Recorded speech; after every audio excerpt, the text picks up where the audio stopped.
Buenas noches. Un jueves más. Un jueves más, pero esta vez ha empezado el verano. ¿El verano dónde? Aquí, donde nosotros estamos, en España. En otros sitios ha empezado el invierno. Ahora estaba hablando con nuestra invitada sobre este tema. Pero hoy vamos a hablar de algo importantísimo, el guión de nuestra vida. ¿Qué es lo que tenemos ahí delante de nosotros que nos lleva en todo momento? Delante, dentro, al lado. ¿Dónde está ese guión? ¿Dónde se escribió? ¿Cuándo se escribió? ¿Y quién mejor para explicarnos algo tan maravilloso como Silvia Maruenda, que ya nos ha acompañado en otras sesiones? Buenas noches, Silvia. Hola, buenas noches, Ana María. Qué gusto estar nuevamente con ustedes. Lo Para mismo digo. nosotros aún es la tarde Aún y tenés la aquí tarde y con ahí mucho ha frío. empezado el invierno. Estábamos hablando de eso. Eso es una parte importante. Este inicio del verano o inicio del invierno en nuestro guión de vida, Silvia. Sí, es importante porque también es las vivencias que hay. Cuando el doctor Herminio Castelá, que es quien descubrió esto que dio al llamarle el programa de vida, vio que Sí. había que existe una profunda relación e intensa afectiva que es materno-filial. Es decir, que este vínculo, al ahondarlo y ver esa profundidad y esa intensidad que vive la madre, sobre todo cuando está en ese periodo de gestación, es transmitido directamente al hijo. Entonces, si hemos tenido terribles inviernos y a lo mejor hubo hambrunas, hubo quienes murieron de frío o al contrario, estuvieron en playas con calor, todo eso también se ha transmitido. Entonces, la calidad de esa afectividad, que no es solamente del afecto, sino de lo que afectó a la madre cuando está en la concepción del hijo, se develan muchas conductas que luego se transforman en hábitos en la existencia de los hijos. Y, que es lo que decías, no sabemos en qué parte la llevamos, pero la llevamos con nosotros. Exacto. Entonces, Silvia, ¿es más importante lo que vivió la madre en esa gestación o en ese momento de la concepción? ¿Es más importante que toda la historia del sistema familiar? No es que sea más importante, sino que acá hay una transmisión, una doble herencia que se da, una herencia que es genética, que tiene que ver con toda la parte estructural, que está regida por los genes, donde participan ambos progenitores en la misma proporción, en la parte genética. Pero hay una transmisión cultural que es la experiencia de lo afectivo, de lo que afectó, de lo que está en el inconsciente a inconsciente y que va Silvia, revelando, ¿sí? tenemos mala conexión, te has ido y yo también me he ido. Entonces, Yo estoy aquí. nos hemos quedado ahí en esa doble genética, ¿no? Ahí. Sí. Sigue, por favor. ¿Me oyes? Sí, te escucho perfectamente. Pues sigue con la explicación de esa doble. Bueno, entonces, hay una doble información que se transmite. Una que es genética, que está dada directamente por la transmisión de papá y mamá a través de los genes. Pero hay otra transmisión que viene a través de la parte de la cultura, que está expresándose todas las vivencias que ha habido y que va de inconsciente a inconsciente y todas las experiencias que se fueron enviando a través de las distintas generaciones. Ambas, tanto la estructural como la cultural, se interrelacionan. Pero la herencia cultural es un aporte que lo brinda la madre a través de los hijos, es decir, que es toda la cadena matricial la que lo transmite. El doctor Herminio Castella lo denominó a esto programa de vida, donde está esa trama que argumenta la existencia del hijo, que se forja a partir de las vivencias de la concepción. Vale.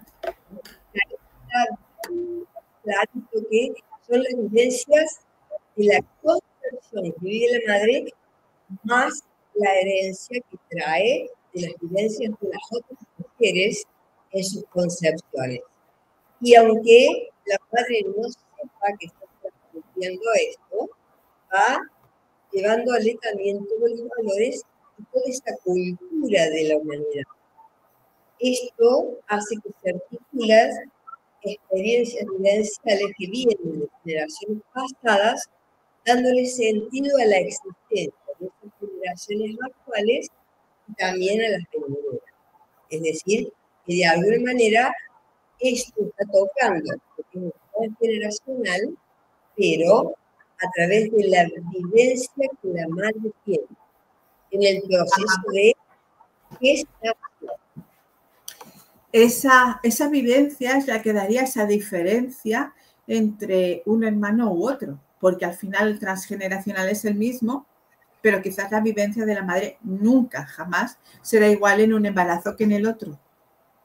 Exactamente, porque nosotros tenemos que, cada uno de nosotros guardamos una relación con el pasado, con el presente y en el futuro, y lo pasado, lo actual o lo venidero son integrados en una unidad que es indisoluble, pero donde lo pasado, lo futuro, pero sobre todo lo vivencial en el momento de que se gestó ese hijo, no es igual para cada hijo. Entonces, si nosotros nos preguntamos cuál es el momento oportuno para el comienzo de nuestra vida, y no hay un momento oportuno, es el momento en que sucedió. ¿Era ese momento o no era nunca? Porque eran esos progenitores y era en ese momento. Si bien toda decisión nosotros la tomamos en el presente, pero muchas cosas vienen que están arraigadas en el pasado y que al mismo tiempo es el porqué del pasado y el para qué del futuro. Entonces, cada madre, cada mujer, cuando concibe a su hijo, se va a nutrir en el presente de lo que está sucediendo. Se apoya en la historia que le precede, que es la ancestral, y al mismo tiempo la proyecta en el hijo y le hace como si le delineara un mapa para la existencia en el futuro. Por eso es tan importante ver cuáles han sido los sucesos que han estado tanto vivenciando la madre como el pueblo, la ciudad, la historia que hay, la economía. Por ejemplo, un caso, una mujer que está embarazada, va y busca, va pasando cerca de, hace unos años atrás, fue aquí, el problema de la AMIA, que fue una gran explosión que hubo, y cerca de ahí, muy cerquita de la explosión, había un jardín de infantes. Ella iba con su niña de la mano, pero a su vez estaba embarazada. Y hubo muchísimas muertes en ese jardín de infantes, cerquita de la AMIA. Cuando esa niña que estaba en gestación llegó el momento de que tenía que llevarla al preescolar, que sería para ustedes, o el kinder, ese proceso que es entre los 2 y 3 años, 3 y 4, la niña no había forma que entrara al jardín de infantes.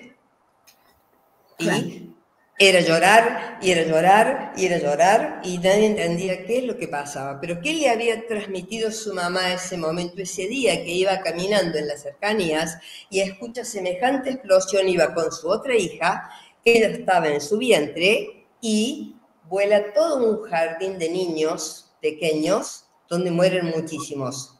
Y entrar a un jardín o llevar a mi hijo a un jardín es llevarlo a la muerte.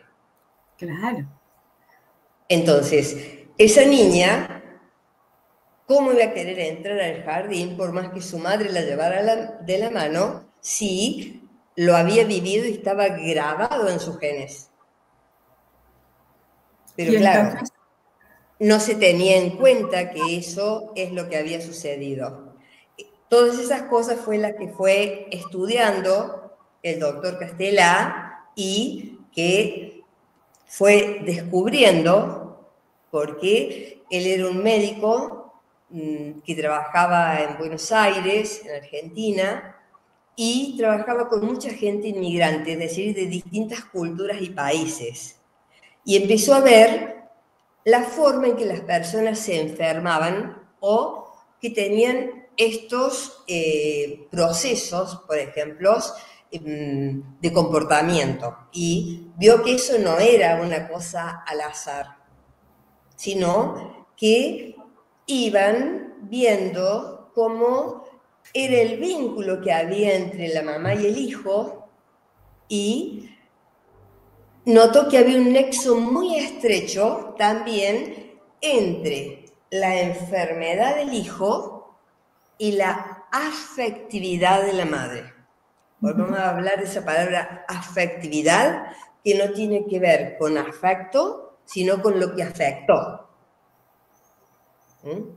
Entonces, se abre ahí un camino muy importante que él comienza a estudiar, porque lo que afectó a la madre, o lo que nos afecta a las madres mientras estamos gestando, produce un eco, produce una resonancia que va a influir en todos los aspectos vitales de los hijos, incluso en el modo en que se enferman. sí. Las emociones de malestar como angustias, temores infundados, arrebatos, iras, todos los sentimientos de culpa, rencores, inciden luego en enfermedades que los hijos sacan, como también la alegría, la genuina serenidad del espíritu, cuando estamos realmente en actitudes amorosas, no cosas fingidas, se conserva y se muestra luego en la salud de los hijos sanos, que nadie entiende por qué hay hijos que nacen con patologías o patologías que a veces parecen irreversibles, y otros hijos de la misma madre, del mismo padre, nacen con toda una temática, y cuando uno comienza a estudiar la vivencia gestacional, si estaban los padres con trabajo, si no estaban con trabajo, si estaban juntos, si no estaban juntos, si se estaba viviendo un proceso de guerra o no se estaba viviendo un proceso de guerra. Entonces, si nosotros miramos como un medicamento a distintos niños, a uno le hace efecto y a otro no, a uno le produce una urticaria y a otro no le hace absolutamente nada, es porque a veces los niños, cuando son llevados a sus pediatras, pueden no mejorar, y si van a otro pediatra, o a veces inclusive a alguien que les hace lo que vamos a llamar una cura de empacho, una imposición de manos, reiki, o lo que antes llamaban los curanderos, mejoraban rápidamente. Entonces, ¿qué había ahí entre medio que daba esas pautas? Había un común denominador en todos estos casos, que los chicos evolucionaban más favorablemente cuando la mamá se sentía tranquila con el profesional, con el terapeuta o con el curandero, si quieren llamarle así, en quien ellos habían depositado la confianza. Ante esto, él comenzó a observar que había un tratamiento infantil en la parte psicoterapeuta, es decir, psicológica de la terapia, antes que con los niños, con las madres. Cuando la madre lograba resolver el conflicto emotivo, el hijo presentaba una mejoría rápidamente. Algunas más cercanas, otras un poquito más lejanas, pero que realmente empezaron a asombrar esto que sucedía. Entonces, ¿cuál era esa relación materno-filial tan importante que posibilita eso? ¿De qué naturaleza era ese vínculo tan especial que, aunque el hijo no lo supiera, lo que la madre no había resuelto en su interior, él lo manifestaba? Ajá. Y cuando la madre lo resolvía, él se curaba. Entonces, acá es eso, como decir, cuando la madre con el hijo están a distancia, pero la madre sabe que le está pasando algo al hijo, lo siente, que decimos, uy, es telepatía. Aunque no lo esté viendo, sabe que al hijo le pasó algo, o el hijo con su madre. Es decir, estos fenómenos telepáticos que podemos llamarles, era Sí. esa sensibilidad que existía entre la madre y el hijo, pero sobre todo, todas esas cosas que habían existido y donde la comunicación madre e hijo había sido de una forma telepática, por decirlo así, pero transmitidos a través del proceso de gestación. ¿Qué vivía la madre? ¿Cuáles eran sus emociones? ¿Cuáles eran sus sentires? ¿Qué vivía el entorno? Ese hijo había sido un hijo buscado y deseado. Ese hijo había sido buscado, pero no deseado. Ese hijo no había sido buscado, pero deseado. Ese hijo no había sido buscado y no deseado, pero estaba viniendo. Entonces, todo esto va haciendo que se vaya indagando y, por ejemplo, tenemos un caso, hay miles de casos porque se han escrito ya varios libros, su hijo, Gabriel Castelá, es el que, junto con su padre, que ambos son médicos, es el que continuó con todos estos estudios y el que transcribe en libros todas las vivencias y descubrimientos de su padre. Por eso, dentro de los casos que se relatan y que también uno puede ir viendo en consulta cuando una madre viene con problemáticas en sus hijos, es, en primer lugar, tratar a la mamá.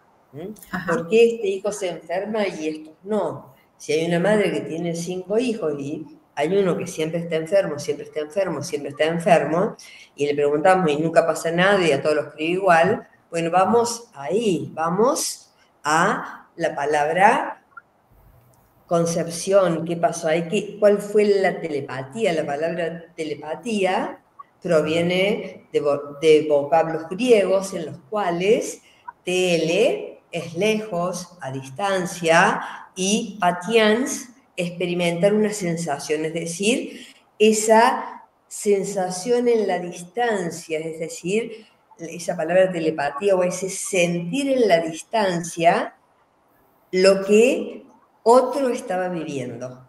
Y el bebé o el feto, hablan con propiedad, en el vientre de su madre, está sintiendo y vivenciando todo lo que su madre está experimentando.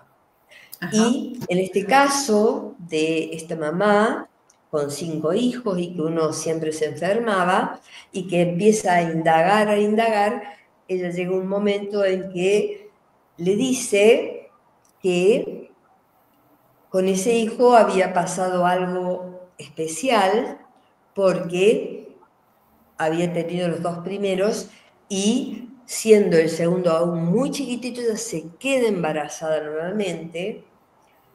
No era un hijo que estaban buscando, pero se queda embarazada y que en un determinado momento de esos primeros 2 meses de gestación, ella pensó que quizás era mejor abortarlo. Vale. Aunque después haya dado vuelta su sensación, su deseo o su pensamiento, esto, que es una conexión extrasensorial materno-filial, se transmitió directamente. Entonces, el niño, de alguna manera, llevaba ese programa de tengo que morirme o tengo que desaparecer para no ser un problema para mi madre. Vale. Silvia, Entonces, no es que la mamá sea mala, no lo veamos, por favor, es claro un que pensamiento, es una sensación para lo cual yo he traído eso. Ese hijo está con un programa que sin saber su mamá le ha transmitido, pero que no lo ha hecho por ser mala, quizás puede haber tenido partos difíciles y pensaba que con esto también el niño podía tener un parto difícil y si ella moría, ya había dos que quedaban sin madre, es decir, todos los miedos y vivencias que podemos tener y esa emotividad alterada se lo transmitió, pero no por hacerle daño, sino por sentires. Son en esas vivencias, en la concepción, donde está lo que hace la diferencia en cada hijo y que hace que cada hijo sea exclusivo. Sí, en ese momento de la concepción también tiene otro nombre, como es el proyecto sentido. Claro. En ese proyecto sentido están las dos partes, la del padre y la de la madre. Uy, Silvia, te has quedado ahí colgada. Uy. A ver si vuelve Silvia. Está muy interesante. ¿A que sí? Bueno, algunas de las preguntas que me estáis haciendo ahora se las voy a transmitir a Silvia. Sobre todo, Toñi, que es, si tenéis más preguntas, por favor, hacerlas. Pero, ay, Silvia se nos ha quedado ahí. Venga, Silvia. A ver. Silvia se nos ha quedado ahí con la cantidad de preguntas que tengo para hacerle. ¡Uy, Silvia! ¡Vuelve! Se cayó. Bueno, estamos en directo, ya lo sabéis, estas cosas ocurren. Es muy interesante todo lo que nos está diciendo Silvia y nos está hablando desde otro punto de vista, desde el momento de la concepción y la gestación de cada uno de nosotros, de cada uno de los individuos. Ella nos está hablando del doctor Castelar, pero tenemos la suerte de que muchas otras personas también han investigado sobre eso. Y hay una persona en especial que además hizo un método muy lindo, que es el doctor Robert St. Jones, que él era naturópata y de alguna manera contactó con todo lo que nos está diciendo y nos está contando Silvia Maluenda. Él se dio cuenta de ese momento de la concepción tan importante y los 9 meses de la gestación. Bueno, ya ha vuelto. Silvia. No, se había cortado. Que había sido otro lugar. Sí, ya restablecimos conexión.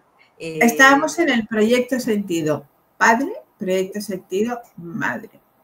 Porque es el único momento. El proyecto sentido es desde un año antes del momento de la gestación y hasta los 3 años de vida.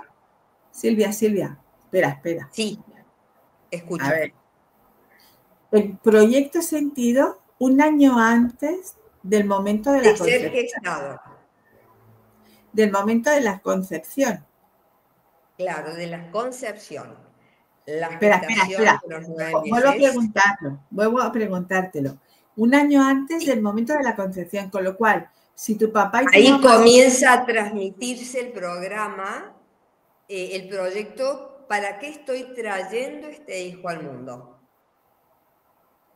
Puede Ya, que papá y mamá, que van no a se ser conocieran. los padres, ni siquiera se conozcan. Así, exacto. Pero hay un motivo para lo cual quieren traer este hijo al mundo. Y también quieren traer un hijo varón o una hija mujer al mundo. Y es distinto el proyecto sentido del padre que el Sí, proyecto sentido que transmite la madre. Son sí. diferentes. Bien. Y Entonces, cada cuando uno le está transmitiendo, yo quiero traer un hijo, me gustaría darle un hijo para darle mi amor, me gustaría que sea una nena para que me acompañe, para que siga mi profesión, o yo quisiera traer un hijo al mundo, pero en realidad no estoy muy decidido, o para que me salve de esta falta de amor que vivo. Es decir, yo voy transmitiendo a través de deseos y pensamientos inconscientes, o porque hay alguien enfermo en la familia y yo quiero darle continuidad en la vida, ya, aunque pero, no lo Silvia, tenga en mi programa mental. Silvia, y en esos momentos en los cuales simplemente es un pim pam pum y hay, aquí está, anda que no. Ahí no hay ningún.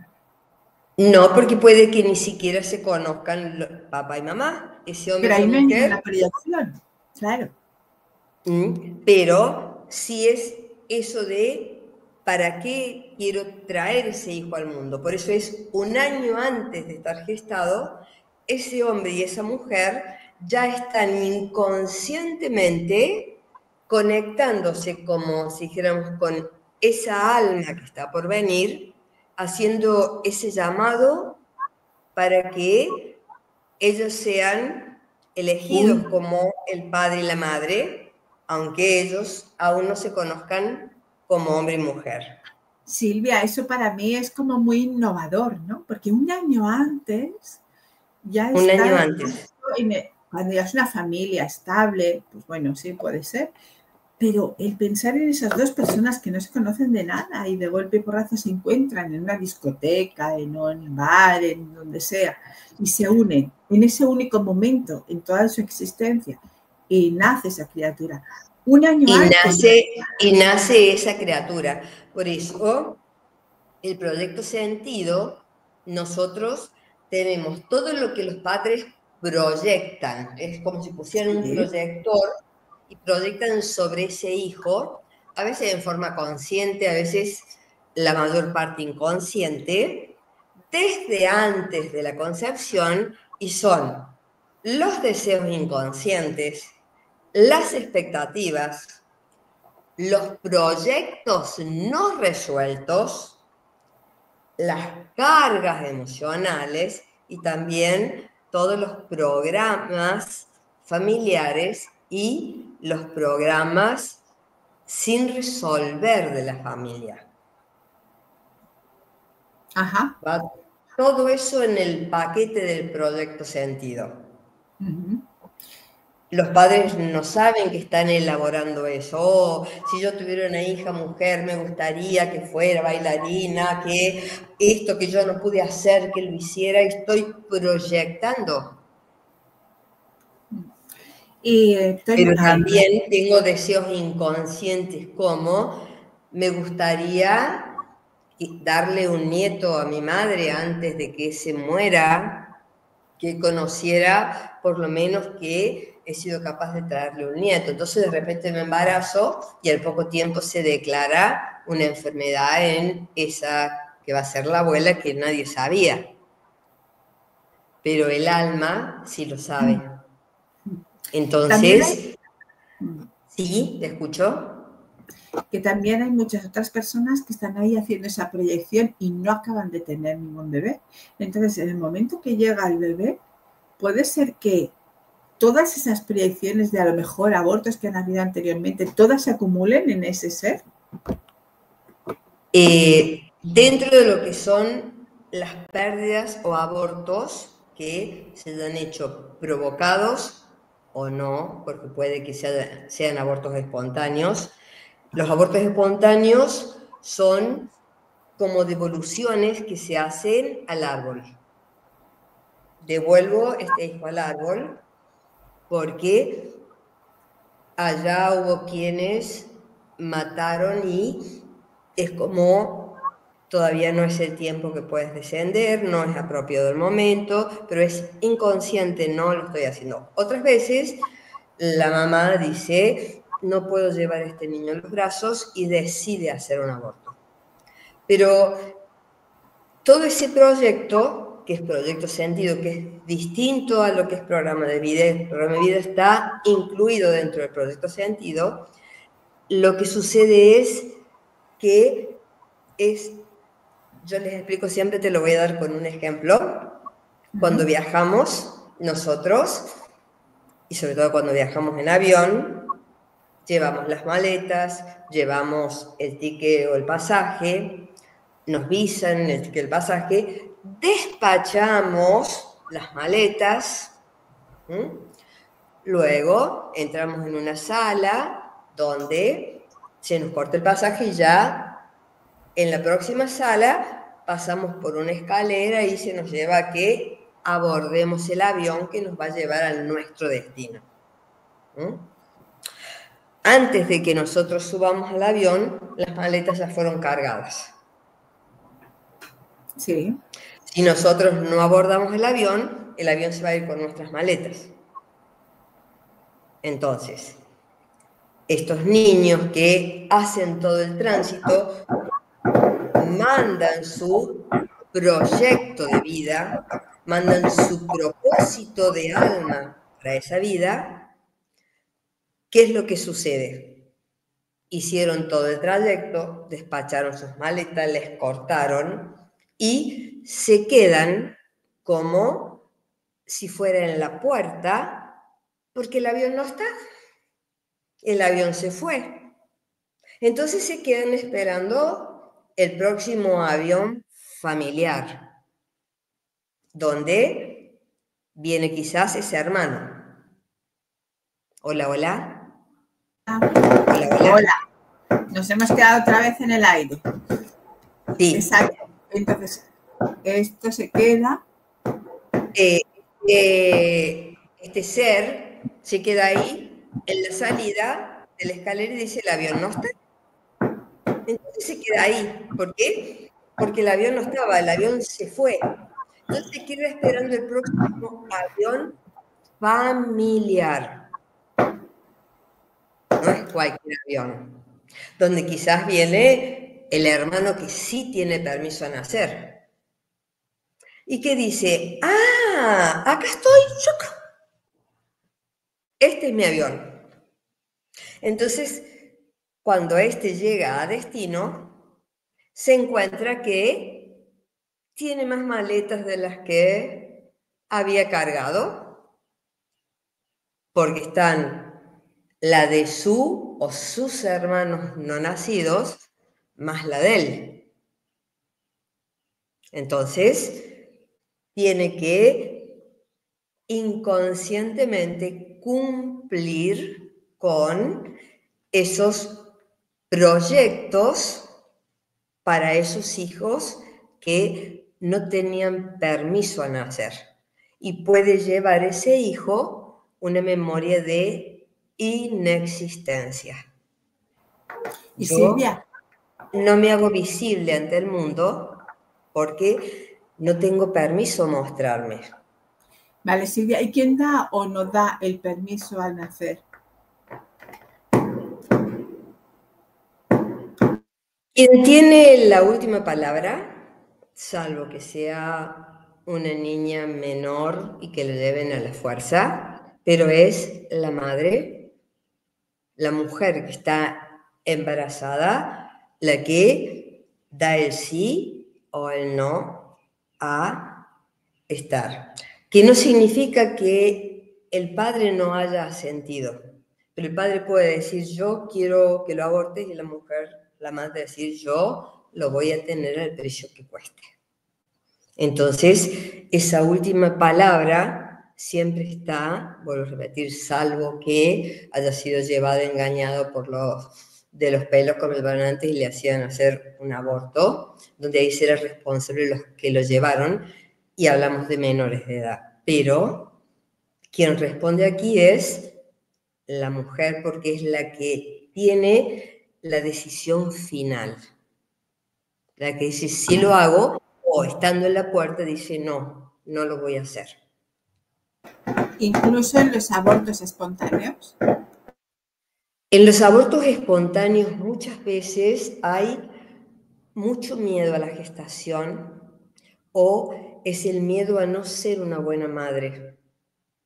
Aunque yo desee mucho tener un hijo y lo esté buscando, pero inconscientemente puede haber muertes muy tempranas en el árbol, o mujeres que murieron en parto e hijos que quedaron solos. Entonces, ese miedo que es transgeneracional también nos habita, esa memoria forma parte de nosotros y de alguna manera va a exteriorizarse hacia afuera en ese momento. Y si a mí me pasara algo, ¿qué sería de mi bebé? ¿Qué sería de mi hijo? No sé si estoy preparada, no sé si estoy en condiciones, y muchas veces, sin querer, el aborto espontáneo se produce. Otras veces es una fidelidad o ser leales a un pedido del árbol donde quizás se había determinado que era una rama muy tóxica y que no se debían traer más hijos al mundo.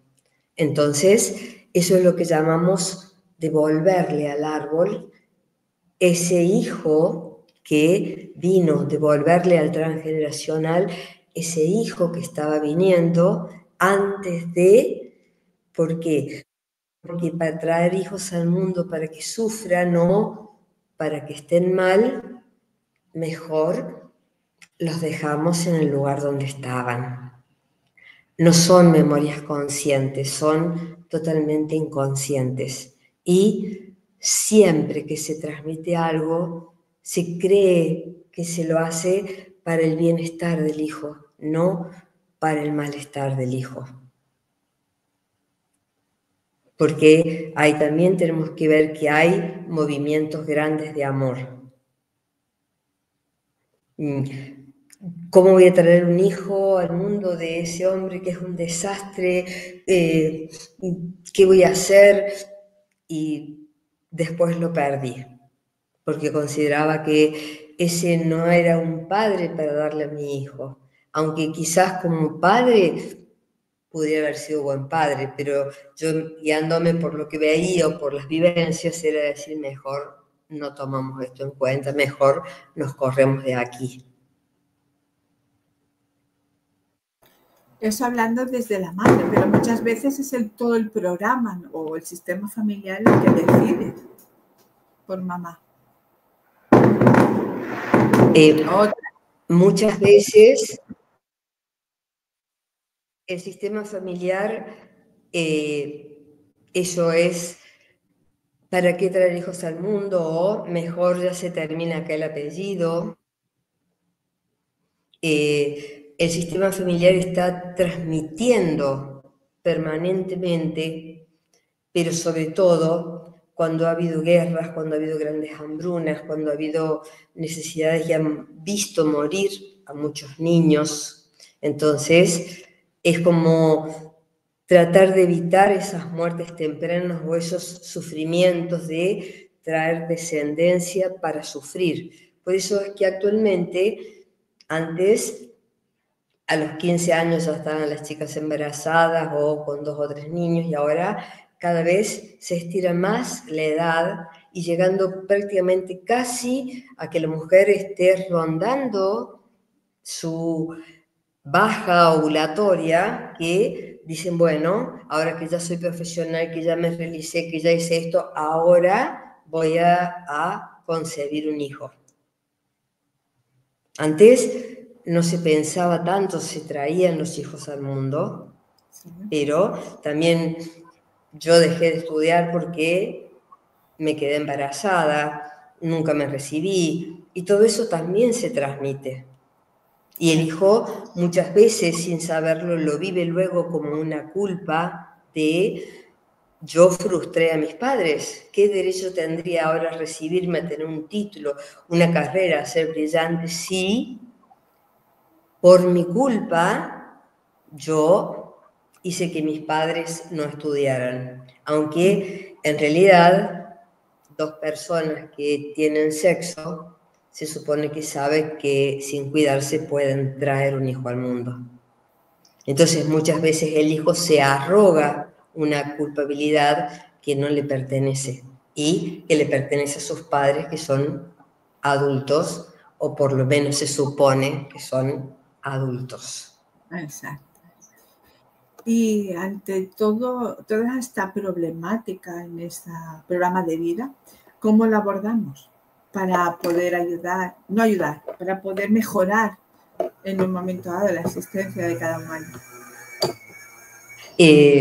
¿Cómo lo abordamos? En primer lugar, es viendo determinados comportamientos o cosas que no están pudiendo resolver. Entonces, ahondamos viendo qué pasó si tomamos programa de vida, es desde un mes antes de la gestación y qué pasó en la gestación. ¿Qué sucedió afectivamente? ¿Qué afectó a la mamá en la concepción de ese hijo? Si tomamos Proyecto Sentido, los padres estaban juntos, no estaban juntos, se conocían, no se conocían, dónde vivían, estaban casados, fue un hijo concebido bajo bendición o un hijo concebido sin bendición por no estar bendecidos, por no estar unida a la pareja legalmente. Entonces ese hijo ya trae como la vergüenza familiar, o sea, el que va a cargar con la vergüenza porque, se tuvo sexo antes de el matrimonio o antes de una bendición X.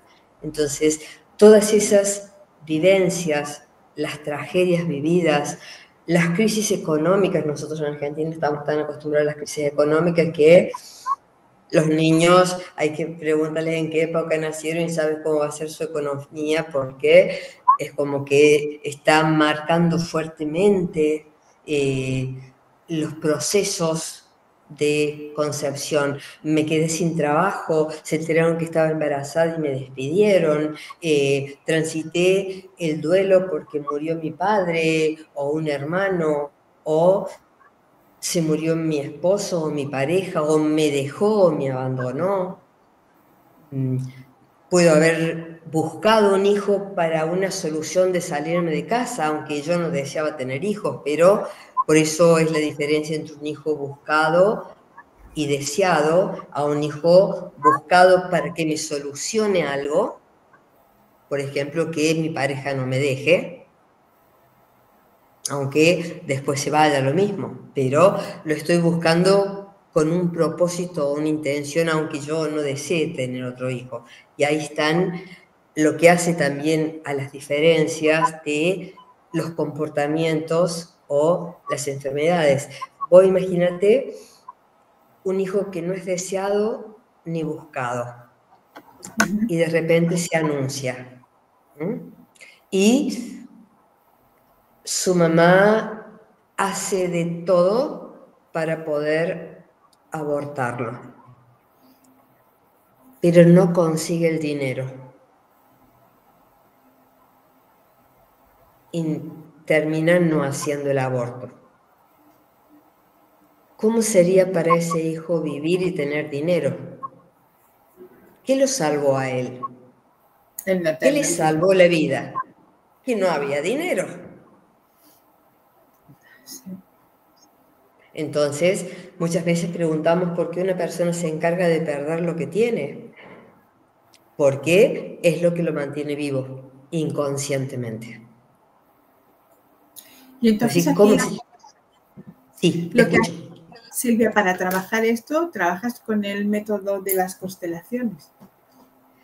Podemos trabajar desde las constelaciones, porque también ahí nosotros estamos creando en nuestra escuela el ver cómo se trabaja este proyecto sentido con las partes del proyecto, es decir, papá, mamá, la intención de traer este hijo al mundo, el entorno antes de la concepción, el entorno familiar y el entorno cultural, lo que sucedía, y ver qué es lo que realmente ha afectado, es lo que afectó y sigue afectando a este hombre, a esta mujer de hoy, a este joven o a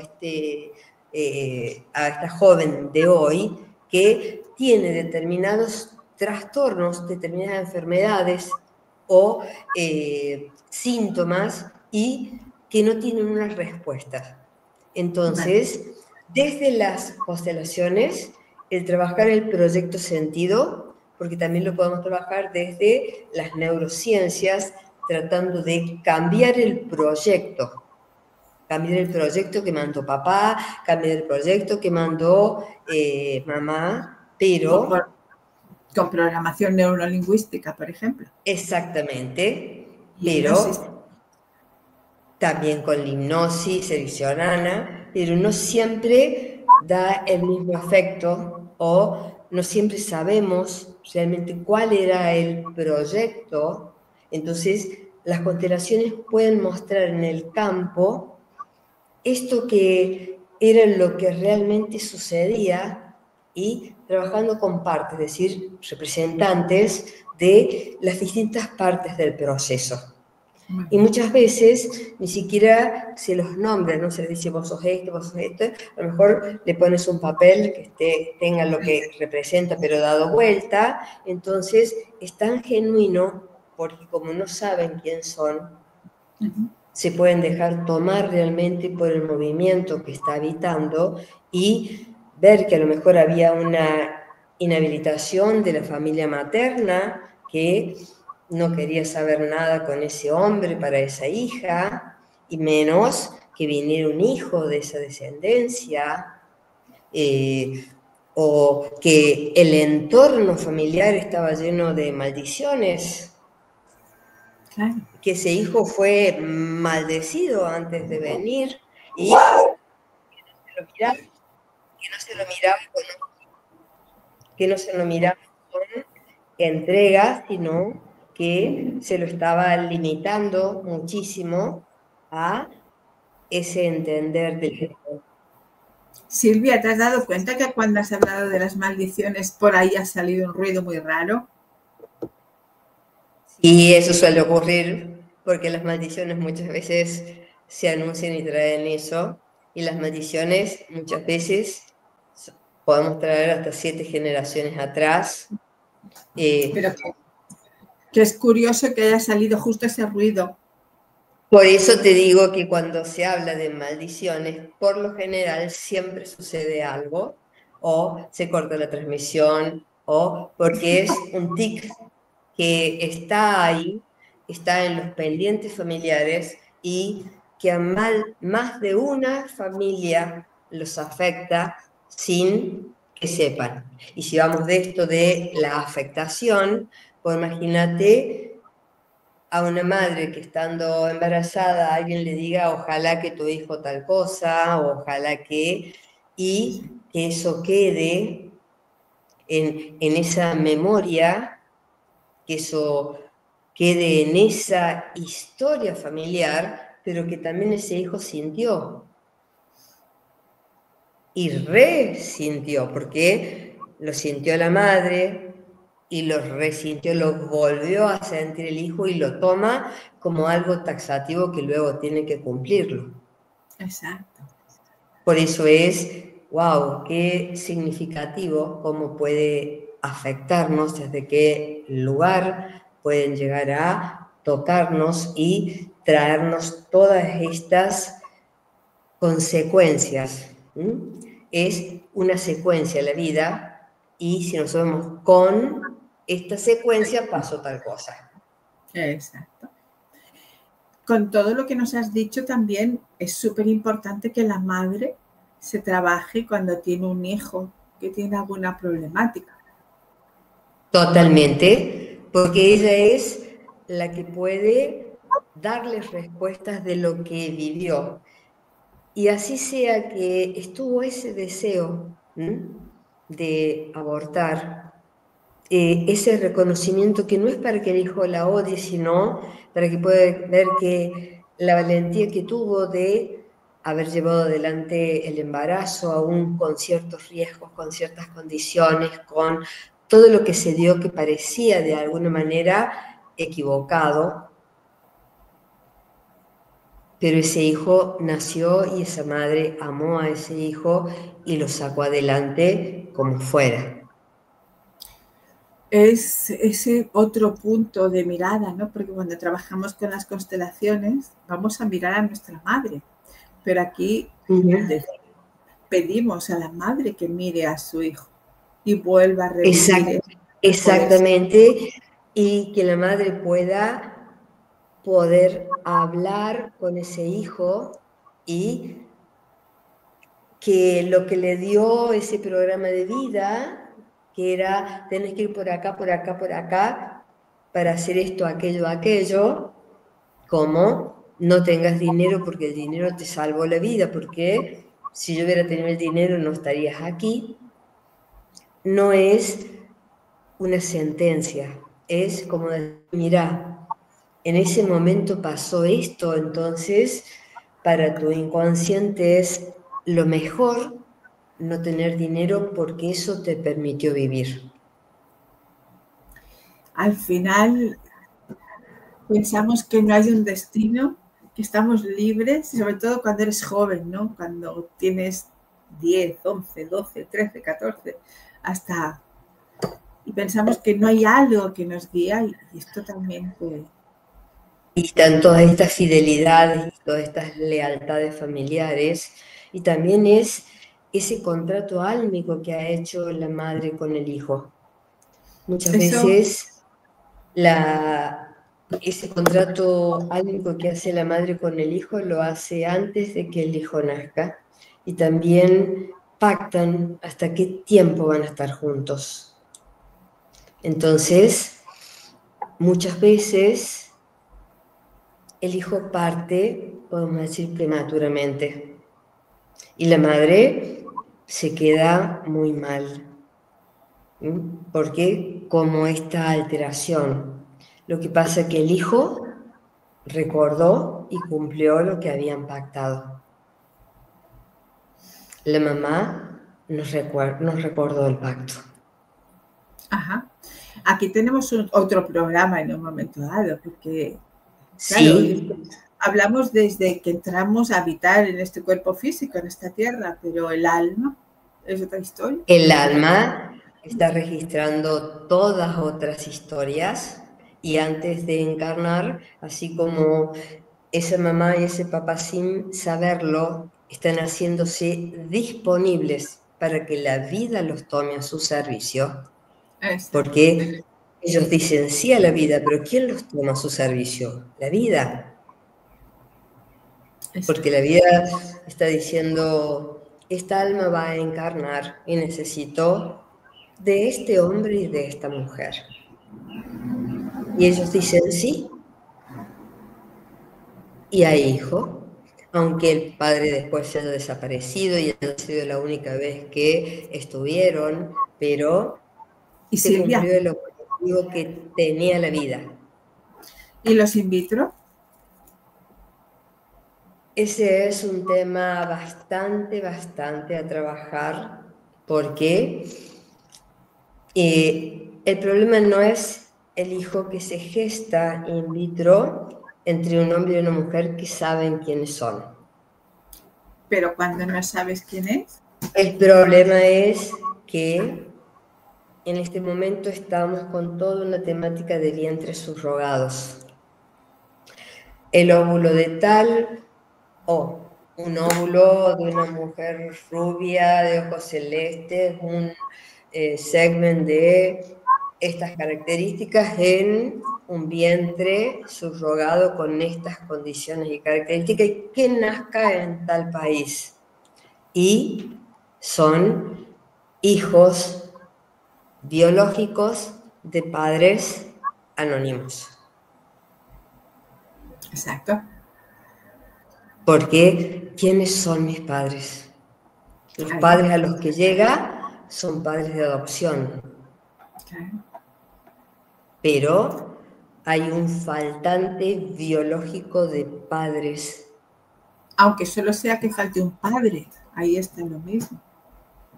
Pero, ¿de dónde viene ese gameto? Por eso, ahora la nueva legislación obliga, de alguna manera, a que cuando es una espermadonación o una ovodonación, se tenga que decir y dejar sentado, porque eso luego trae graves problemáticas, va a traer en las descendencias, Sí. sobre todo en la transmisión de enfermedades. Te puedo decir que las personas, las mujeres que han donado óvulos, cuentan como hijos perdidos. Sí, pero ¿qué pasa si no doné el óvulo, si lo vendí? Creo, supongo que es un grado más, sí. Yo no hablaba ya de sí, exacto. ¿Qué connotación? Porque también está el banco de esperma y el banco de óvulos, pero con los bancos de donde a mí esperma, me pagan y no es que yo esté donando amorosamente para claro, que otra mujer pueda ser madre, sino que lo hago por una necesidad económica. Y o me han obligado a es hacerlo. un gameto, ¿eh? Es un gameto, porque lo que estoy donando es un gameto. Y este es el gameto masculino, que después van a unirse en un útero y que ya traen una memoria de yo solucioné un problema económico, soy una solución económica de algo, pero soy una bendición. Sí. O vengo para satisfacer el ego del artista de turno o de la moda, o por eso también, esto es muy importante tratarlo, porque Bert Hellinger, cuando hablaba de las adopciones, decía que las adopciones eran realmente monstruosas, porque el hijo, si se quedaba sin padres, tenía que ser criado por alguien que fuera de la familia. Y si realmente había una adopción, se tenía que respetar quiénes eran los padres biológicos de ese hijo, aunque no se los conociera, puede que se hubieran muerto en una guerra. Pero había que respetar esos padres biológicos para luego esos padres que estaban de corazón tomando ese hijo pudiesen tener una buena relación con ese hijo. Pero ¿qué pasa en estos casos? Por eso él decía que eran terroríficas y que solo tenían que hacerse dentro de la familia por el sufrimiento que llevaban esos hijos cuyos padres biológicos no eran respetados. Ahora, ¿qué pasa conmigo si desconozco cuáles son mis raíces? ¿Puede un árbol sin raíces dar frutos? Ahí está. ¿Cuánta esterilidad va a surgir? ¿Cuánta esterilidad consciente o inconsciente? Es decir, física o yo no voy a traer hijos al mundo. Porque son biológicamente de padres anónimos. Hay un gran faltante y un gran faltante hasta en la legislación. No sé si ustedes supieron de un caso que hubo hace muy poquito en Argentina de una mujer francesa que había contratado esperma de un lado, semen de otro y un vientre de una mujer de Córdoba, Argentina, pero que al momento de nacer tenía que nacer en Buenos Aires, en una clínica tal, donde ella iba a ir a retirarlo. Todo eso fue mediante donaciones de dinero, por supuesto, porque es esa parte comercial. Pero resulta que 7 meses y medio, la mamá de vientre subrogado se presenta en trabajo de parto y el hijo nace. Como es 7 mesino, un poquito más, va a neo porque le faltaba peso y todo lo demás. Cuando van a tomarle sus datos, porque nace en Córdoba, no en la clínica que tenían preparado en Buenos Aires y todo lo demás, ella dice no, porque no es mi hijo, no, ¿cómo no va a ser su hijo? No, no es ni mío ni de mi marido, nosotros ya tenemos hijos, nosotros necesitamos dinero y alquilamos el vientre. Pero, ¿qué pasa? La mujer francesa se entera y dice, ah, no, yo pagué por un auto 0 kilómetro, no por un autito maltrecho. Por lo tanto, no quiero ese hijo. ¿De quién es hijo? Es real, ¿eh? Es real. Y con esa terminología se vivió aquí y que la CENAM tuvo que hacerse cargo, un organismo aquí que tuvo que hacerse cargo, intervenir, porque ese hijo no era hijo de nadie. Era ausencia de padres biológicos. Madre mía. Silvia, qué pesadilla, porque eso es una... Qué pesadilla y qué pesadilla que vamos a dejarle a los siguientes, creyendo que a veces hacemos algo desde lo científico para mejorar y que en lugar de mejorar estamos retrotrayéndonos, porque también cuántos hermanos van a unirse sin saber que son medios hermanos. Wow, también. Pero Silvia, nosotras que creemos en que todo tiene un para qué, porque lo vamos viendo continuamente dentro de nuestras consultas, en nuestros trabajos. Permanente. ¿Para qué la vida está trayendo esto? ¿Tú qué visión tienes, Silvia? ¿Qué visiones? Para una mamá para una mujer que desea mucho ser mamá y no puede alcanzarlo, es muy frustrante. Y si nosotros vemos cómo comienzan los científicos a intentar que estas mujeres que no alcanzaron a ser madres pudieran llegar a concebir, que fue las gestaciones in vitro, lo primero es estudios hasta que se logra, que pasan muchos años hasta que esto se logra, y que para esas mujeres que se experimentó con muchísimas, haber llegado a concebir fue un acto de grandeza. Pero antes, fue realmente...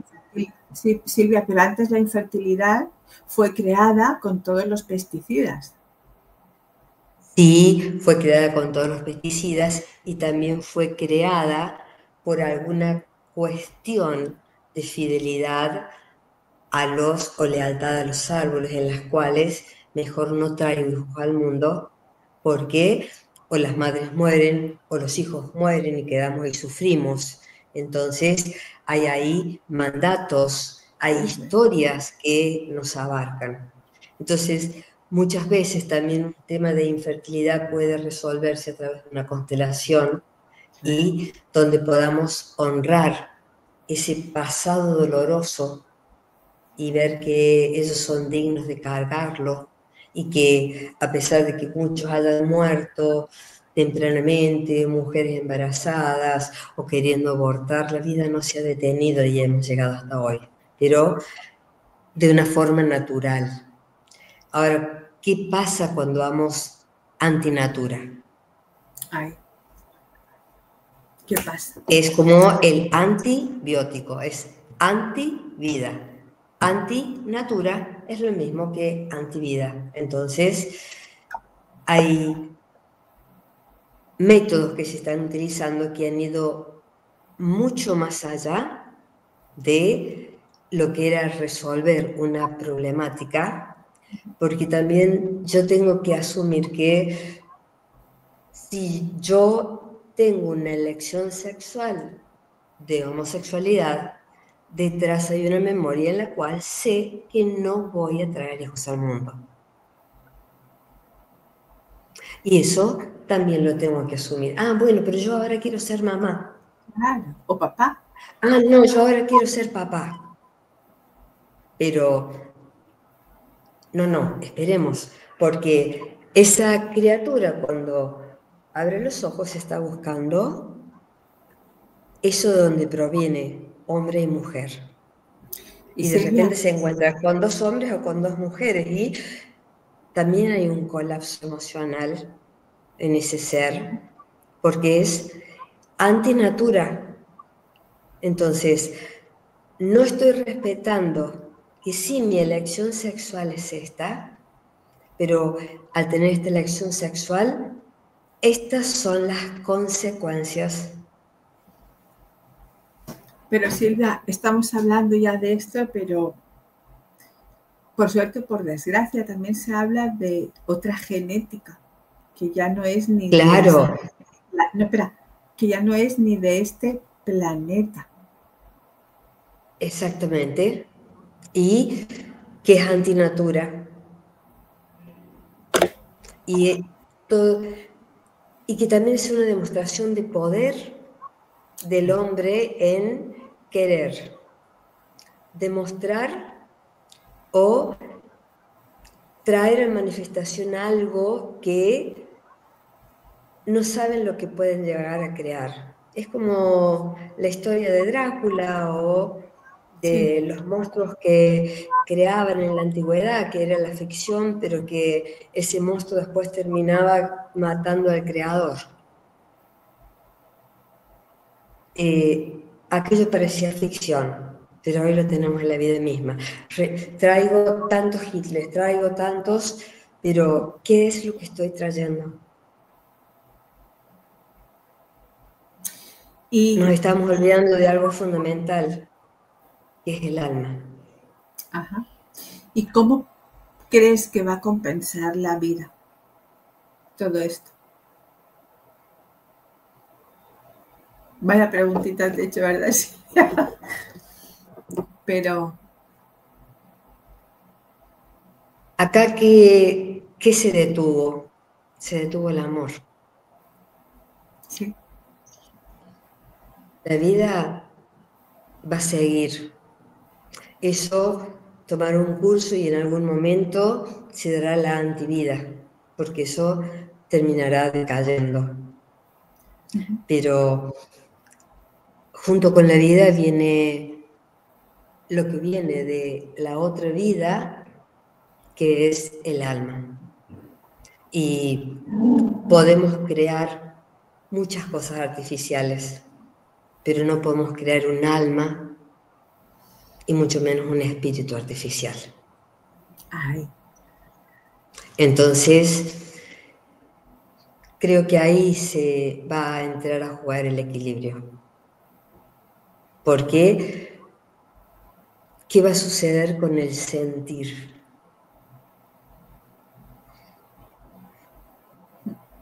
Tengo pasado, no tengo nada, hay nulidad. Entonces, es tan importante poder ver qué es lo que está abarcando todo eso. Y cómo a veces los hombres, para mostrar poder por el poder en sí mismo, pueden llegar a hacer cosas monstruosas. Y lo mismo lo están haciendo a través de las guerras, ¿no? Son antinatura. Y lo peor y lo más triste de todo eso es que cuando alguien intenta hacer las cosas por poder, es simplemente para demostrar a su papá o a su mamá que es bueno. ¿Quién soy? Acá estoy, mírenme, soy el héroe, reconózcanme. Hay algo tan irresuelto adentro. Exacto. Porque no está buscando el reconocimiento de la humanidad, está buscando el reconocimiento de los dos humanos que le dieron la vida. Exacto. Oh, sí, señor. Silvia, ¿tú das talleres, das cursos, haces cosas online? Sí, hacemos cursos online y también presenciales y todo lo que estamos Dame tus hablando lo datos. enseñamos también. Dame tus Eh, datos. Silvia, dame estamos tus en datos. concienciaplena.com.ar, es Conciencia nuestra plena. escuela en Argentina, Conciencia Plena, que ahora nos estamos mudando, estamos inaugurando casa nueva, escuela nueva, con mucho Ah, verde, mucho sol, por eso ahí es que entraba el sol, porque estoy recién mudado, Conciencia así, Plena. .com.arg, Sí, ¿es sí, correcto? Vale. sí. Ya, aquí Estamos en tenéis también Córdoba, taller. Ujú. Argentina, y si Sí, quieres el teléfono de conciencia es sí. más 54 54 351, que es la característica de Córdoba, 351. 7 Sí. 19 87 87 87 87. 87 87. A ver si lo he puesto bien. 54 351 71 Perfecto. 98 7198787. Así es más fácil. Pues Silvia, un placer volver a hablar contigo. Un placer. Yo creo que el final de nuestra charla ha sido el mejor. Porque Sí, las estuvo cosas. hermosísima. Y esto que va fluyendo y que se va dando en este intercambio entre preguntas y respuestas, y creo que lo más bonito es, como decía el maestro Bergelinger, preguntas que vale la pena ser contestadas. Exacto, porque lo maravilloso es conocer todo esto que muchas personas ni se lo imaginan porque no han tenido la suerte de poder llegar a ello. Pero ahora sí, contigo, con este Sí, programa, para que... y también poder ver que si sus hijos tienen algunos síntomas o trastornos, miremos tras el entorno, Exacto, miremos qué es lo que ha pasado exacto, y que tienen solución. exacto. Muchas gracias, Silvia, y espero Gracias, Anita. que Cuando volvamos a hablar, gustes, porque ahí hemos dejado cosas importantes como la misión del alma, que es el alma, que son las familias del alma, todas estas cosas que cuando creo que podemos. gustes, me convocas y con mucho placer y mucho amor estoy disponible para ustedes. Muchísimas gracias. En la próxima temporada, porque ahora solo nos queda un programa y lo voy a Claro, lanzar el programa. Nos queda un programa que no pudimos hacer porque petó Internet y petó StreamYard y no lo pudimos hacer. Y entonces lo vamos a hacer el día 3 de julio. Y es con Miguel Ángel del Puerto y Celia Iñiguez. Es maravilloso. Son dos personas investigadoras también que han hecho un gran trabajo en muchas cosas. Y aquí nos van a hablar del libro que han escrito sobre las enseñanzas sirianas. Imagínate, ya verás, será muy interesante y os espero el día 3. Pero hoy te envío miles de bendiciones para tu nuevo centro, Silvia. gracias. Que llegue mucha gente nueva y las que ya están para informarse y para compartir contigo toda esa gran sabiduría que tienes. Muchísimas Un gracias. placer. Gracias por la invitación y siempre a sus órdenes. Y mientras podamos llevar amor, llevar luz y paz al corazón de los hombres, creo que es lo que el mundo necesita. Exacto. Así que Esa es a nuestra vuestro misión de vida. servicio. Tal cual, es Gracias, así, es Silvia. nuestra misión de vida. Gracias. Todas las Gracias a bendiciones. y gracias a todos los que nos habéis acompañado esta noche. Un placer. Y nos vemos el día 3. Hasta luego. Hasta luego. Hasta luego.